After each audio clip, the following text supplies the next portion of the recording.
एक हरे भरे जंगल में कई जानवर रहते थे। उन्हीं में एक बंदर था जिसका नाम था मोंटी। मोंटी बहुत होशियार था, लेकिन उसमें एक बुरी आदत थी, लालच। उसे हमेशा लगता कि मेरे पास सबसे ज्यादा फल होने चाहिए, सबसे अच्छा घर होना चाहिए। एक दिन वह पेड़ पर बैठकर केला खा रहा था। तभी तोता आया और बोला, मोंटी, सुना है जंगल के उस पार एक सुनहरी नदी है। जो भी वहां जाता है उसकी झोली सोने के फलों से भर जाती है। मोंटी की आंखें चमक उठीं। उसने सोचा, अगर मुझे वो सोने के फल मिल गए तो मैं जंगल का सबसे अमीर बंदर बन जाऊं। अगले दिन सुबह सुबह मोंटी बिना सोचे समझे निकल पड़ा। रास्ते में उसकी मुलाकात हाथी गजू से हुई। गजू बोला, अरे मोंटी, इतनी जल्दी कहाँ जा रहे हो? मोंटी हंसकर बोला, गजू भाई, मुझे बड़ा खजाना मिलने वाला है, मैं जल्द ही सबसे अमीर बनूंगा। मोंटी, लालच मत करो। जो पास है उसी में खुश रहो। रास्ते में उसे कई मुश्किलें आईं। पहला इम्तिहान, कांटों वाला रास्ता। मोंटी ने जल्दी जल्दी दौड़कर पार किया। दूसरा इम्तिहान, गहरी नदी।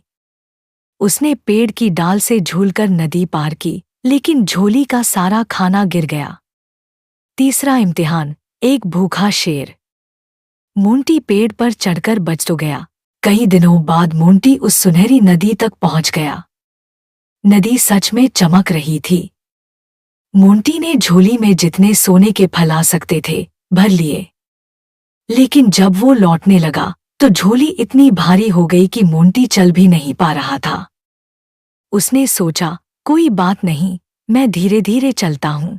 रास्ते में एक तेज आंधी आई। पेड़ गिरने लगे, जानवर भागने लगे।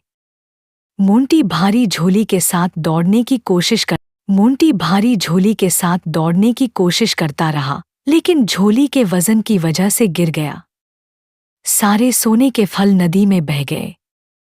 मोंटी के पास कुछ भी नहीं बचा। थका हारा, भूखा प्यासा मोंटी जैसे तैसे अपने जंगल लौट। गजू ने उसे पानी पिलाया और कहा, देखा मोंटी, लालच हमेशा नुकसान देता है।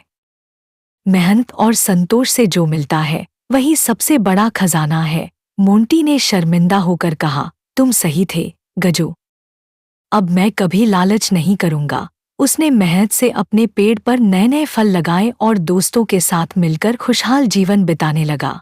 कहानी की सीख, लालच हमें मुश्किलों में डालता है। संतोष और मेहनत से ही असली खुशी मिलती है। और हाँ, चैनल को लाइक करें, शेयर करें और सब्सक्राइब करना ना भूलें, क्योंकि ऐसे हाई कार्टून स्टोरी आगे भी आती रहेगी हर फ्राइडे। और अगली स्टोरी क्या चाहिए कमेंट करके बताओ।